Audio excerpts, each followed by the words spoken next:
everyone. Welcome to Here We Are, Brattleboro's community talk show. I'm Wendy O'Connell, and we are here today with performance artist Blair Belt. Welcome, Blair. Thank you, Wendy. Thanks so much for being on the show. I'm really excited to be here. Yeah. Let's just get started, Blair, because you were a small town girl in Texas. Yeah, I grew up in a really small town in Rockwall, Texas. It's east of Dallas.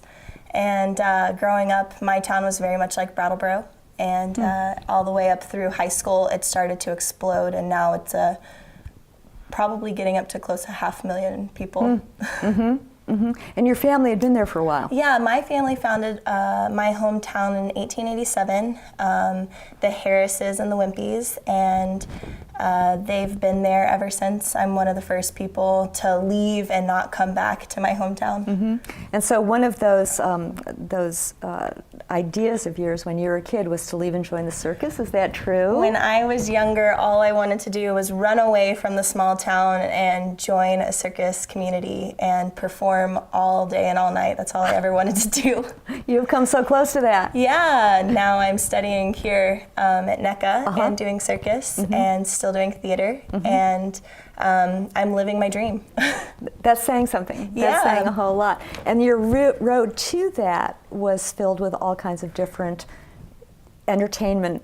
Yeah, I've done everything in the entertainment industry, from being a high school mascot to being a professional baseball professional mascot to working on the stage and doing Shakespeare. And I graduated from my college studying theater and have done everything from front of the stage to the back of the stage doing costume designs. And now I am studying circus. Yeah. So let's back up a little bit, because you talked about being a mascot. Now, I think a lot of people probably don't really know what you mean by that. No. So let's hear about it. I started as a mascot when I was in 8th grade and learned the ropes really young. Mascots full of mime and pantomime and showing emotion without letting people know who you are. You kind of become this amazing character that is able to express things that people aren't always able to express. So, your team is losing. Most people feel a little bit of sadness, but as a mascot, you have this weight over your whole entire body. Or you go up to a couple in the baseball stadium who don't look like they are having a great time, and you suddenly do a little skit and nudge up to them, and it changes their entire night. So I was a professional mascot for 10 years, doing that in the Dallas area. And I've worked from everything to a 300-pound prairie dog to a tiny little orange yellow jacket to a microchip to a giant polar bear. Oh my gosh. So, and you're always anonymous. I'm always anonymous. Yes, you get away with so much. Yeah. That must have been amazingly freeing. It was the most freeing acting position that I've ever had. Yeah. Was it fun? Oh, it was incredibly fun. It's probably been one of my favorite professions that I've held as an adult. To be able to go out and put it all on stage all the time. You're always at 100, and that feeling is like, that's showtime. Yeah, and people are always looking at you. Yeah, there's a statistic that says at any given point in time when you're in the baseball stadium, at least 15% of the crowd is looking at you. Oh, wow. So you are always on stage. Every single walk, every single wave, every single tip of your head is being watched and criticized by the youngest of audience members to the oldest of audience members. So you were doing that in high school? Yeah, I started in high school. Were you a mascot for your team? I was an orange yellow jacket. What was that like for you socially in high school, to be the mascot? It was a really cool. I played around, with the cheerleaders. I could go into the football teams, but I also had this balance of being in marching band, and I was also in the drum line. So at half times, I would often change really quickly into my band uniform and then go march our routine out on the field. And then as soon as halftime was over, I'd change really quickly and jump back onto the field as a mascot. That's a riot. It allowed me to be in this in this social circle where I didn't just hang out with the cheerleaders, I also hung out with the band people, and I was in theater. I was president of my high school theater team, and so I hung out with the theater nerds, and that led me into doing robotics in high school. Yeah, okay, stop right there. I want to hear about that lead-in. So I was on my high school robotics team. We placed first in the United States competition in 2009.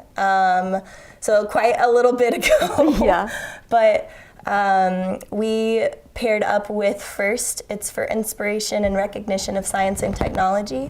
It's founded by Dean Kamen and Woody Allen. And if you're familiar with Dean Kamen, he is one of the guys who invented the Segway. And Segway that yeah, you the ride. rolly ride around. Yeah. The weird robotic scooter. Yeah. And he started this program to connect with high school students to get a higher version of science and technology being integrated with the younger minds, so that there are future generations in science and technology in the field. What drew you to robotics, though? I love physics. I love the aerodynamics of everything. So my very first time seeing a robotics competition, these robots had to climb up a ladder. And these are huge robots, like 120-pound robots, and they're zooming all around the stadium. And the last 30 seconds of the game, there's a buzzer that goes off, and these robots go right up to this ladder, and then you just see like arms coming up and grabbing onto it, and then the whole robot like lifts up to the ladder. And I thought, that is amazing. We're all high school students, and we just did that. That is the most amazing thing. So I was hooked at a very early age. And so did that inspire you to go, when you went to college, to go into aerodynamics? Yeah, I started studying aerospace engineering in college, and my program was not completely funded.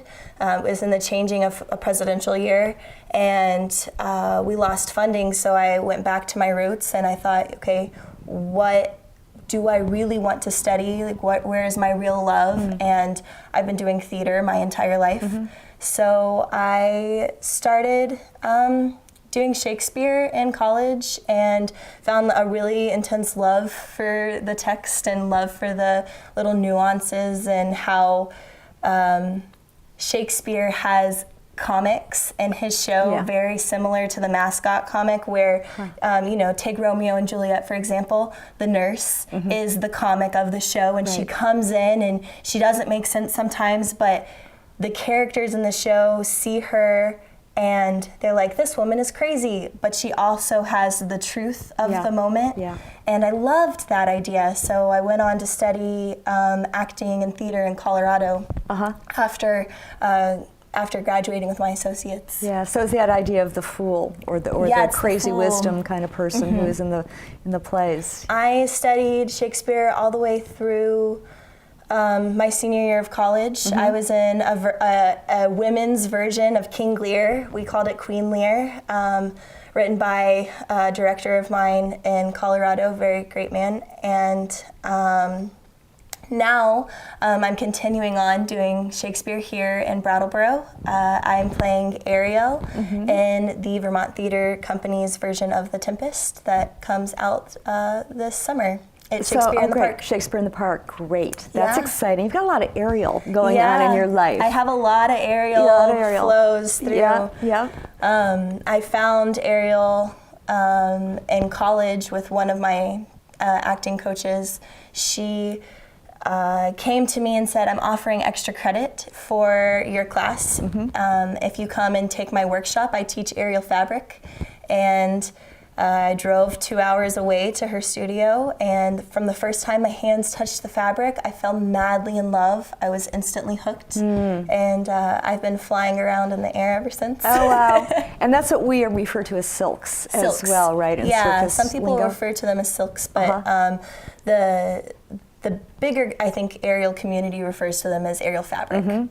And how is that different from the other things that you did in the circus world? It's my first time being in the air. I've done a lot of juggling and As a mascot, you do a lot of handstands and you do a lot of juggling, but you do a lot of, pantomime and clowning. Circus is really intense in the athletic industry, and as a theater artist growing up, I had no athletic ability. Being a mascot and sweating in a furry suit was like as much as I could do. And I tried out for the track team, and I didn't make it. And I tried out for basketball, and I didn't make it. And so I always found myself in the acting realm, and doing Ariel was the first peek into working all of your muscles all of the time. Did you have to do a lot of extra work athletically to get to that point? Yeah. Now that I am here, I train about 4 to 8 hours depending on the day, every day of the week. Wow. Yeah, to build strength and to continue training. Yeah, I think about you, with doing the fabric, the aerial fabric, and the kind of focus that you must need to have to be up there. And so can you talk about that a little? Yeah, there's a really beautiful artistic flow that happens whenever you're in the air, and there's a bond that you create with your fabric. I have a bright pink, very stretchy fabric. I call her Bouncing Betty. She is like this crazy apparatus that I, defied gravity on. That's how I look at my fabric. And the focus that goes into it, I started training ballet when I was old enough to walk. And I did ballet all through middle school and high school, and I studied ballet in college. And there's a discipline there that they teach you that nothing else matters when you're on the floor. And, you have to be 100% tuned in and leave your worries at the door. There's this amazing sense of finesse and musicality that the body is able to perform when you're in that space. And doing fabric, I'm easily able to transfer all that language from ballet and performance into the air. And it's like one of the reasons I love doing fabric so much is because it's ballet wrapped around this piece of fabric.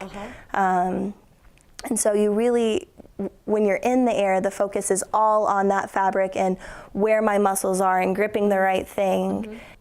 One of the most amazing things about watching an aerialist perform is not only their technicality in their performance, but the focus and dedication that they have to their craft to where it seems so flawlessly.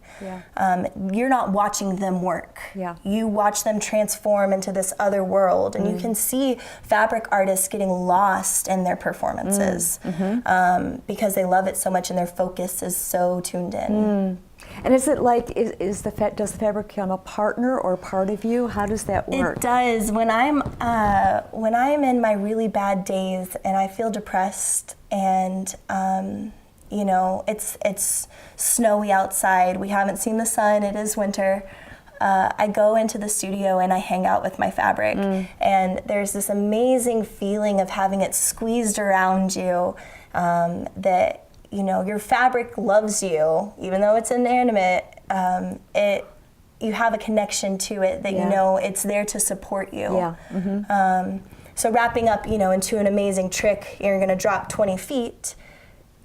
If you've dropped this trick 1,000 times, sometimes you wouldn't think about it, but every little wrap that you do, you put it around your head and it cinches into your waist, and then you turn and you put your foot on the pole and it gets a little bit tighter, and then you drop it and you, for this moment, there's suspension and there's breath, and then when the fabric catches you at the end, you're there. There's this bond that you've made with that fabric. Wow. Well, you make it come alive. It's it really is alive. Great. Such a great description. That's sort of, not really, but it kind of segues into something that I love that you said. And this has to do with your stilt walking, right? Because I think many people probably saw you at the heifer stroll. Yeah, I've heard people talking about that. And you said that, I take a normal scary idea and I make it bouncy. So most people are really scared of the stilts. Yes. And I think the thing that I'm most recognized right now in town for is oh, you're the butterfly girl. In the Strolling of the Heifers parade and during the Save NECA events. Yes. People could often catch me on my jumping stilts bouncing around town with these giant butterfly wings. And they're the most freeing and dangerous thing that I do. Flying through the air I stand right around 8.5 foot tall. The stilts themselves? The stilts plus my body. I see. They're a 4-foot stilt, and they're carbon fiber, and when you jump into the ground with all your might, you spring back up and fly through the air. And that's one of my approaches to life, is you take a normal thing, a stilt where you only have a 1-inch peg, and make it bouncy, make it fun, jump through the air. There's an amazing feeling when you're flying through the air and your hair is just going everywhere, and it smells fresher around 9 feet in the air than it does around 5 and 6 feet. That's amazing, Blair. That's incredible. But that really does take some bravery. It takes literally a leap of faith for one thing, right, to do that. But also, I mean, you've got a backlog of training that allows you somehow to be able to do that. Yeah, it all folds back into that, 4 to 8 hours, depending on the day and what I'm training. Yep. But staying really dedicated and focused on your craft. Just like an artist who paints with a paintbrush. They train their entire life, and you have these amazing painters and these amazing works of arts. My craft is based in emotion and based in the performance and engagement of somebody else. Putting all of my performance together is just making it bouncy and making it very freeing. Yeah. So all of this, brings you to a relationship with the audience, and everything that you're doing, all of whatever it is, whether it's the mascots or Shakespeare, you are priming for that time with the audience. So can you talk about that a little bit? Yeah, when I was younger, my sister is 5 years older than me, and she's been involved with the arts my entire life. I do not recall a time in my existence where she and I were not putting on some kind of show or performing for family events. I mean, that's what most children do nowadays is let me put on a show for you at Christmas. And so that stuck with me growing up. And I found Shakespeare, as most kids do when you're in middle school and you read probably Romeo and Juliet. And I found one of the famous quotes, not in Romeo and Juliet, but all the world's a stage and the men and women are merely its players. And that has resonated in my entire life. The second that you walk out that door, the world is your stage. Be it dancing in ballet or being a mascot or doing, The Tempest, all the world's a stage, and I've let that bleed into my day-to-day life.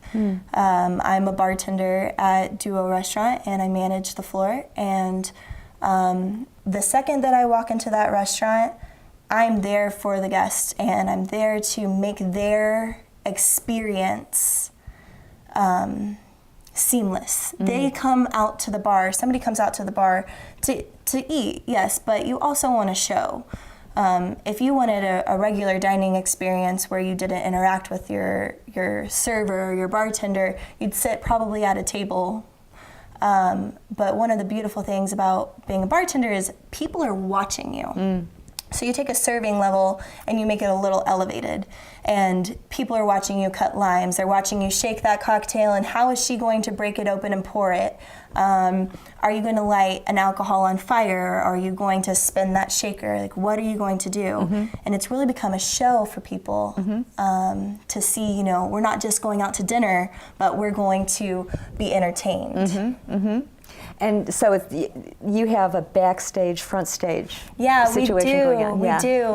Backstage would be before the guests get there. You're making all your simple syrups and you're prepping for the evening. And then the second that first person walks through the door, you're on. and anything that you have going on in your life, it gets checked at the door, and you were there to be with the guest, and that's, you know, a really interesting part of performance. Yeah, and that obviously is the same in theater, except probably even a little more so. You're working absolutely. with a team. Yeah, when you are, right before you go on stage in the theater realm, a lot of people have their own kind of mantra, and they have their own kind of rhythmic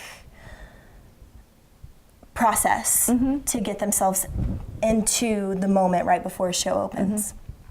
I found a lot in my training, especially with Shakespeare, you come together as a chorus, and there's trainings that you do, there's you know, vocal warm-ups, and oftentimes, depending on your group that you're performing with, there's like massage trains happening, and you're running lines with people, but then there's this sense of community right before the show goes on, and you pass the energy around the room, and you all, you know, everyone kind of praises each other in that moment because you're wanting to build each other up.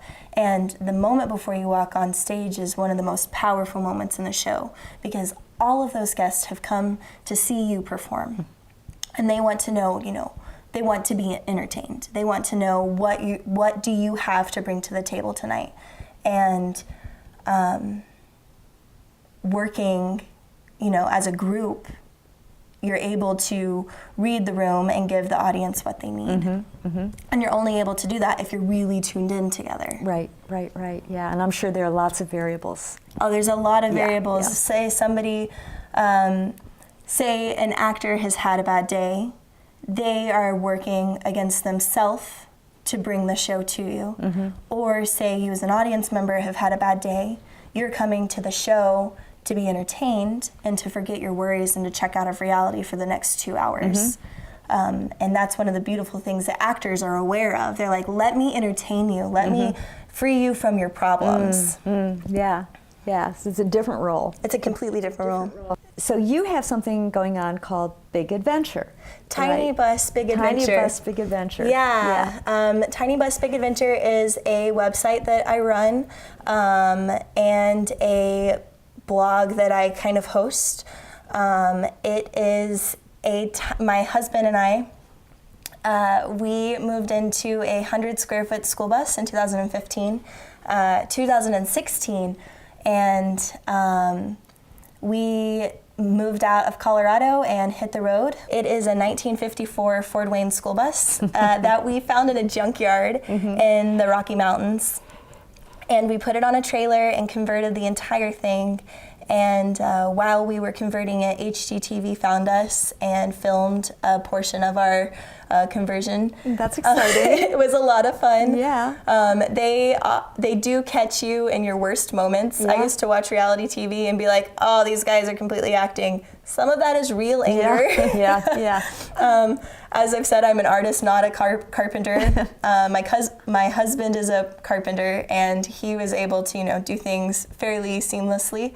But they often would catch me like cursing in the corner and like banging this into the wall. But we are currently rebuilding the school bus, and are looking forward to our next great adventure. And you're thinking of taking a show on the road. So you and your husband and your dog are part of this. Yeah, we have 2 dogs, and one of them is a showgirl. She often does vaudeville sketches with my husband. They have a really cute one where he's a hobo and she's his homeless dog, and they do tricks and people give them money and the audience claps, and it's wonderful. But we are currently in the works of a 2-person show, and when we finish our renovation, we hope later this year we're going to take that on the road for a 6-month tour of the United States, where we take our home and drive it down the countryside and perform, you know, in different theater venues. That's exciting. So it's kind of like gypsy nomad life, right? It is. I've had a lot of people call me a gypsy recently, just because the traditional gypsies would pack up all their stuff and travel to the work. So in that right, we are like theatrical gypsies. Yeah. And you've got a gypsy wagon. And we have a gypsy wagon. I mean, this school bus is old and it has a cool new life, and we kind of have a gypsy feel to it.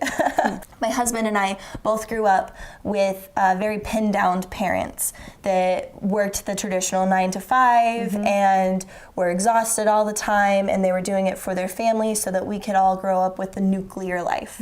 And we don't want that. That's not something we've experienced, that American dream life, and it's not something that we want anymore. You know, we have 50 states in the country, and we have, you know, most people have only lived in one state. So one of the beautiful parts about our home being this amazing gypsy caravan is, you know, in 2016, I lived in 25 states. Wow. That's something that most people can't say for their entire lifetime. Yes, that's right. So the beauty and the mobility of our school bus allows us to take our art and our craft on the road Everywhere, whenever, wherever you want to go. Yeah. Yeah. And even we could ship overseas. I've known people to who are in the schoolie and tiny house life to ship their house to a different country and then continue on their way.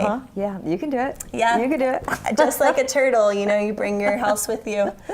Just like a turtle. Yeah, a turtle that flies through the air and jumps on bouncy stilts. That kind of turtle. Bouncy stilts. And one thing I would like to mention is the fact that you came to Brattleboro, and was the magnet NECA? Yeah, I came with my husband on a weekend trip. We drove cross country. It was going to just be like, we're going to go visit the circus school, and how cool would it be if we one day lived here. We stayed with a local Airbnb host. She had a school bus in their backyard, and so we stayed there. How unusual. I know, and that's why I was like, oh, this would be a lot of fun. We're going to go stay in the wilderness of Vermont. And I took a couple classes at NECA and fell madly in love with it, as most people do when they come here. Sounds like it, yeah. You know, the West River, we played in the West River, and that sold it for us. We went and hiked up Wantastiquet and fell madly in love with how cute Brattleboro is from an aerial view. Aerial view. There it is. And knew we had to move here, so we went back home and bought our school bus, and every single day we worked on that bus for the next 9 months, and then we made it our mission to get to Vermont. And we've been here for 2 years. I've been studying with NECA for 2 years. And I love it. I love every bit of it. It's so great. It's so great. So a lot of hard work, a lot of skill sets that you've learned over time, and you end up being able to travel as you will. Yeah. And when you were talking about being in a 9 to 5 kind of life, did you get any words of wisdom from anybody over the course of your life about that, about being able to spread your wings a little bit? Yeah. My grandfather growing up told me that don't pin yourself down. Don't ever pigeonhole yourself to one thing. You have so much purpose and so much goodness that you are able to do all these different outlets in your life. That makes you a versatile person. It makes you a well-liked person, and it makes you have this unique ability to stand out in a crowd when people are like, I'm just a carpenter, or I'm just an actress. Like, I'm not. I'm a circus performer. I'm a costume designer. I am a poet. I do painting. I bartend. I manage people. You can't pigeonhole yourself, because if you do, you'll never live a well-versed life. Yeah. And you can fly through the air. And then you can fly through the air. Thank you, Blair. Yeah. This has been lovely. Thank you so much, Wendy. Really good to have you on. Thank all of you for joining us today. It was, it's fun to hear these stories. Isn't it just so much fun to hear these stories? I really enjoy it. So thanks again, and we will see you next time on Here We Are.